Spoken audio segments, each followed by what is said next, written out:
बिस्मिल्लाहिर्रहमानिर्रहीम। अस्सलामु अलैकुम students, this is Atif Ahmad, your physics teacher. बच्चों, आज की इस वीडियो में हम एक नया चैप्टर स्टार्ट करने जा रहे हैं, दैट इज़ न्यूक्लियर फिज़िक्स। और न्यूक्लियर फिज़िक्स का आज का हमारा ये पहला लेक्चर है, कंपोजिशन ऑफ एटॉमिक न्यूक्लियाई। बच्चों, आज का हमारा टॉपिक एग्जाम के पॉइंट ऑफ व्यू से इम्पोर्टेंट नहीं है, लेकिन इसके अंदर हम कुछ बेसिक कॉन्सेप्ट्स रिवाइज करेंगे जो कि आने वाले टॉपिक्स को समझने में आपको हेल्प करेंगे। ठीक है, तो चलिए स्टार्ट करते हैं और स्टार्ट लेंगे हम एटम से। एटम क्या है? Atom is the building block of matter. आप कह सकते हैं कि मैटर का जो स्मॉलेस्ट पार्टिकल है वो है आपके पास एटम। ठीक है, अगर हम एटम की स्ट्रक्चर की बात करें तो एटम की स्ट्रक्चर को हम दो पार्ट्स में स्प्लिट करते हैं, एक उसकी इंटरनल स्ट्रक्चर और एक उसकी एक्सटर्नल स्ट्रक्चर। इंटरनल स्ट्रक्चर में हम बात करते हैं जी न्यूक्लियस की, और एक्सटर्नल स्ट्रक्चर में हम बात करते हैं इलेक्ट्रॉन्स की जो डिफरेंट ऑर्बिट्स के अंदर रिवॉल्व कर रहे होते हैं। ठीक है बच्चों, ओके। एटम्स मेन 3 पार्टिकल्स पर मुश्तमिल होता है, जिसमें इलेक्ट्रॉन है, प्रोटॉन है और न्यूट्रॉन है। ठीक है, इलेक्ट्रॉन जो होता है वो नेगेटिवली चार्ज पार्टिकल होता है, जबकि प्रोटॉन पॉजिटिवली चार्ज पार्टिकल है, और न्यूट्रॉन जो है वो न्यूट्रल होता है। ठीक है, अब अगर हम बात करें कि इलेक्ट्रॉन पर कितना चार्ज होता है, प्रोटॉन पर कितना चार्ज होता है, तो उनकी वैल्यूज़ को भी आपने याद रखना है कि इलेक्ट्रॉन पर जो चार्ज होता है नेगेटिव चार्ज, उसकी वैल्यू या उसकी क्वांटिटी कितनी होती है 1.69 मल्टीप्लाई बाय 10⁻⁻19 कूलम। ठीक है, और प्रोटॉन पर भी उतना ही चार्ज होता है लेकिन पॉजिटिव, 1.69 मल्टीप्लाई बाय 10⁻⁻19 कूलम। ठीक है, जितना एक इलेक्ट्रॉन पर नेगेटिव चार्ज होता है उतना ही एक प्रोटॉन के ऊपर पॉजिटिव चार्ज होता है। ये बात आपने याद रखनी है, भूलना नहीं है इसको। ठीक है, और अगर हम ओवरऑल एटम की बात करें तो एटम एक न्यूट्रल स्पीशी है। क्यों? हर एटम के अंदर नंबर ऑफ प्रोटॉन और नंबर ऑफ इलेक्ट्रॉन बराबर होते हैं। अगर एक प्रोटॉन है तो एक ही इलेक्ट्रॉन होगा। ठीक है, तो प्रोटॉन पर जितना पॉजिटिव चार्ज, इलेक्ट्रॉन पर उतना नेगेटिव चार्ज, तो वो कैंसल आउट कर देते हैं। अगर 10 प्रोटॉन है तो 10 इलेक्ट्रॉन होंगे, तो जितना पॉजिटिव चार्ज उतना नेगेटिव चार्ज, बैलेंस। ठीक है, इसलिए एटम जो है वो एक न्यूट्रल स्पीशी है, उस पर कोई चार्ज नहीं होता। अच्छा बच्चों, अब यहाँ पर आपको मैं 3 कंपैरिजन बताऊंगा न्यूक्लियस और एटम के हवाले से, जो कि एमसीक्यूज में आपसे पूछे जा सकते हैं। नंबर 1 पे मैं बात करूंगा जी रेडियस की। तो बच्चों याद रहे कि एक रेडियस है न्यूक्लियस का, एक रेडियस है एटम का। ठीक है, अगर इन दोनों का कंपैरिजन किया जाए तो जो न्यूक्लियस का रेडियस होता है वो 10⁴ टाइम लेस होता है रेडियस ऑफ एटम से। ठीक है, न्यूक्लियस का रेडियस एटम के रेडियस से 10⁴ टाइम लेस होता है। मैंने लिखा है पॉइंट, आप नोट कर सकते हैं। Radius of the nucleus is 10⁴ time less than the radius of atom. ठीक है, अब कुछ बुक्स में 10⁵ भी लिखा हुआ है, तो दोनों में से कोई भी वैल्यू आप लिख दीजिए। ओके, नंबर 2 पे अब हम बात करेंगे जी मैस के हवाले से। तो बच्चों याद रहे कि एक एटम के मैस का 99.9% जो हिस्सा है वो इसके न्यूक्लियस में होता है, बाकी जो है वो बाहर इलेक्ट्रॉन्स की सूरत में होता है। ठीक है, तो ये पॉइंट भी आपने याद रखना है। Mass of the nucleus is 99.9% of the mass of the atom. ठीक है, सारे का सारा इसका मैस असल में देखा जाए तो न्यूक्लियस का ही होता है, इनका मैस तकरीबन ना होने के बराबर है। ठीक है बच्चों, ओके जी। उसके बाद लास्ट जो पॉइंट है कंपैरिजन में वो है वॉल्यूम के हवाले से। बच्चों एक वॉल्यूम है इस न्यूक्लियस का, एक वॉल्यूम है इस एटम का। तो अगर आप इन दोनों का कंपैरिजन करते हैं तो जो न्यूक्लियस का वॉल्यूम है वो 10⁻12 टाइम लेस होता है वॉल्यूम ऑफ द एटम से। अगर आप इसको रियल लाइफ में थोड़ा सा समझना चाहते हैं तो ऐसा मान लीजिए कि आपके पास एक फुटबॉल है जो कि फुटबॉल ग्राउंड के अंदर आपने रखा हुआ बिल्कुल सेंटर में। अब बहुत बड़ा फुटबॉल ग्राउंड है, वो सारे का सारा अगर एटम है तो न्यूक्लियस सिर्फ और सिर्फ उसका वो फुटबॉल है जो कि सेंटर में पड़ा हुआ है। बात समझ गए? फुटबॉल ग्राउंड पूरा अगर एटम है तो उसके सेंटर में पड़ा हुआ जो फुटबॉल है वो उसका न्यूक्लियस होगा। इस तरह से आप इसको अंडरस्टैंड कर सकते हैं। ठीक है बच्चों, ओके। अब हमने कुछ टर्म्स यहाँ पे सीखनी है जिसमें हम बात करेंगे एटॉमिक नंबर की, न्यूट्रॉन नंबर की और मैस नंबर की। ठीक है, ये 3 सीखने के बाद फिर हम आगे बढ़ेंगे यूनिफाइड एटॉमिक मास यूनिट की तरफ।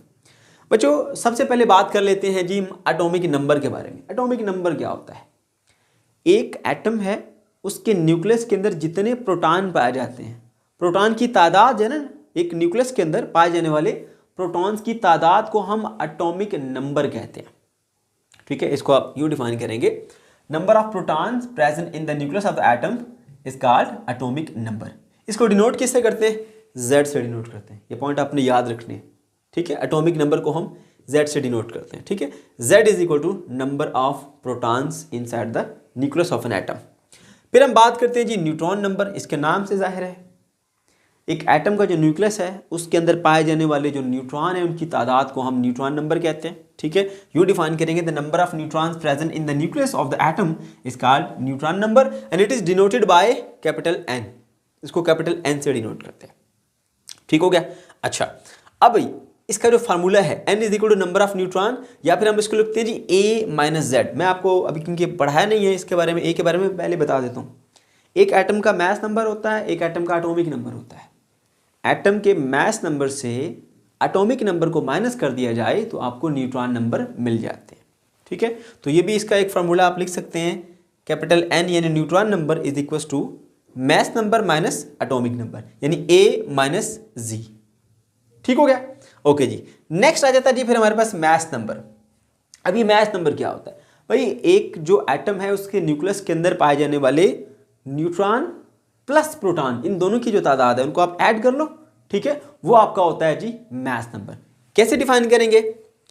मास number is the sum of protons and neutrons present in the nucleus of an atom. एक एटम के न्यूक्लियस के अंदर पाए जाने वाले प्रोटॉन और साथ में जो न्यूट्रॉन है उनकी तादाद को हम क्या बोलते हैं? उनको हम बोलते हैं सिंपली मास नंबर। और उसको डिनोट किससे किया जाता है? A से डिनोट किया जाता है। ठीक हो गया। ओके, इसका फॉर्मूला क्या है? A is equal to N plus Z। अब N क्या है? यहाँ पर नंबर ऑफ न्यूट्रॉन है जो कि न्यूक्लियस के अंदर पाए जाते हैं। Z क्या है? नंबर ऑफ प्रोटॉन है जो न्यूक्लियस में पाए जाते हैं। तो एक न्यूक्लियस के अंदर पाए जाने वाले न्यूट्रॉन और जो प्रोटॉन है उनकी तादाद को अगर आप जमा करेंगे तो आपके पास क्या आ जाएगा? मास नंबर यानी A आ जाएगा। ठीक है बच्चों, उसके बाद फिर आ जाता है जी इसकी सिंबॉलिक रिप्रेजेंटेशन। ठीक है, तो एटम को हम किस तरह से सिंबॉलिकली रिप्रेजेंट करते हैं? तो देखिए यहां पर हम एक जनरल नाम ले लेते हैं जी X। ठीक है, उसका जो सैम्बल है एटम का, हर एटम को एक सैम्बल अलॉट की जाती है। ठीक है, जैसे हमारे पास जो पोटाशियम है उसके पास K है, सोडियम के लिए Na है। इसी तरह से हमारे पास जो है मुख्तलिफ एटम्स है, हर एक के लिए अलग अलग सैम्बल है। हाइड्रोजन के लिए H है। तो हम एक जनरल नेम लिख देते हैं जी यहाँ पे X। ठीक है ना। अच्छा, अब हमने यहाँ पे लिखा है जी टॉप के ऊपर A इसका मास नंबर आता है और जो नीचे इस पॉइंट के ऊपर हम इसका जो लिखते हैं वो होता है atomic number. Z atomic number को रिप्रेजेंट करता है, हम नीचे लिखते हैं, और ऊपर वाले H के ऊपर जो है वो हम यहाँ पे इसका एटॉमिक मास नंबर लिखते हैं। A ऊपर होगा हमेशा और Z हमेशा नीचे होगा। इसकी एग्जांपल की बात करें तो मैग्नीशियम है हमारे पास। मैग्नीशियम का जो एटॉमिक नंबर होता है वो 12 होता है और मास नंबर 24 होता है। तो यहाँ पर मैंने 12 लिखा और यहाँ पर उसका मास नंबर 24 लिख दिया। और ये जो है वो एटम का सैम्बल, अब मेरे पास मैग्नीशियम है, उसका सैम्बल Mg है, तो मैंने यहाँ पे Mg लिख दिया। और ये मैंने मेंशन भी किया है, X जो है वो एलिमेंट का सैम्बल है, Z इसका एटॉमिक नंबर है और A इसका मास नंबर है, या नंबर ऑफ न्यूक्लियॉन्स भी कह सकते हैं, क्योंकि जो प्रोटॉन है और जो न्यूट्रॉन है ये दोनों न्यूक्लियस के अंदर पाए जाते हैं। तो इसी बेस के ऊपर इनको हम न्यूक्लियॉन्स भी कहते हैं, न्यूक्लियॉन की तादाद भी कहते हैं इसको। ठीक है, so A is the mass number या A is simply the number of nucleons.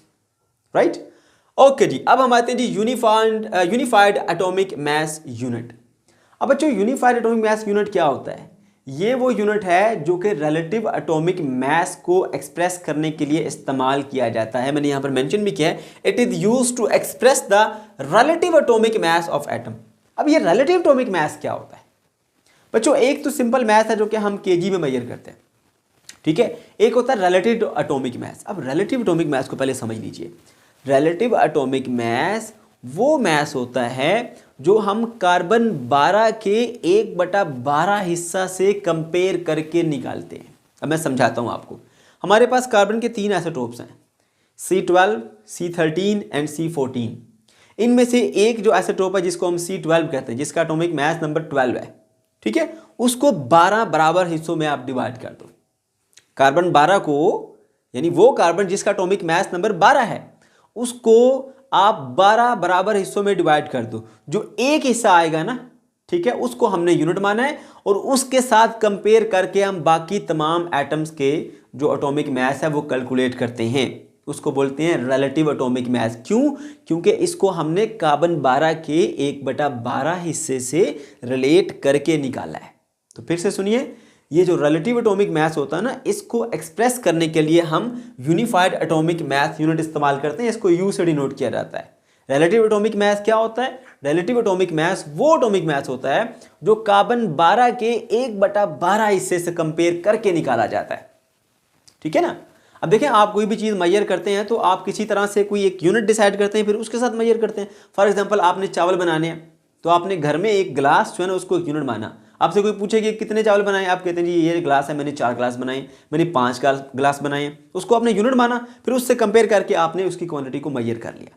इसी तरह से अब एटम जो है ना, उनमें से जो कार्बन एटम है उसके 3 आइसोटोप्स होते हैं। हमने कार्बन 12 को लिया, उसके बराबर 12 बराबर हिस्से बनाए और एक हिस्से को हमने 1 यूनिट मान लिया, एक हिस्से को हमने 1 यूनिट मान लिया। अब बाकी जितने भी एटम है उन सब का मास हम इस 1 यूनिट से कंपेयर करके बना रहे हैं, उसको बोलते हैं relative atomic mass.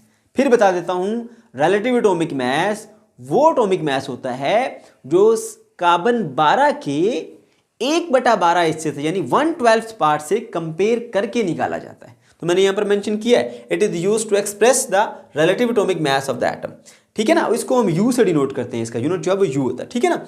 1 atomic mass unit is the equal to 1/12 the mass of carbon 12 atom.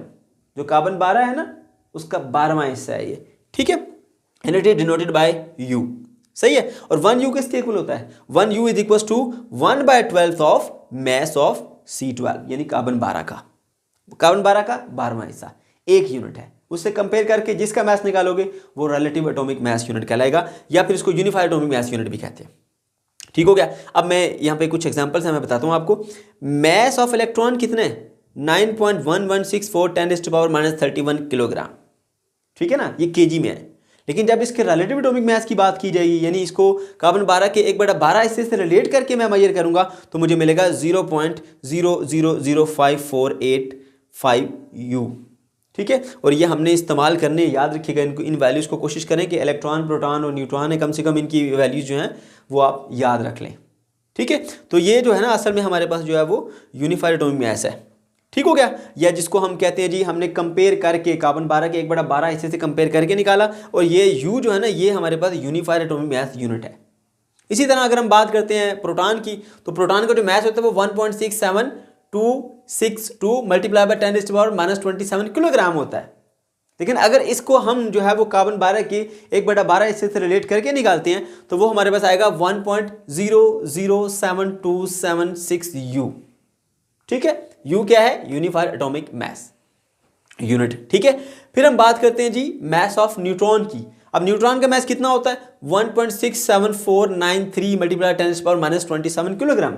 लेकिन इसको अगर हमने कार्बन 12 के 1/12 हिस्से से कंपेयर करें तो फिर हमारे पास आ जाता है जी 1.008665 U, ठीक है बच्चों। तो ये था हमारा आज का लेक्चर। अगर आपको कोई कंफ्यूजन है या किसी किस्म का कोई प्रॉब्लम है तो कमेंट सेक्शन के अंदर आप ज़रूर पूछ सकते हैं। अल्लाह हाफिज़।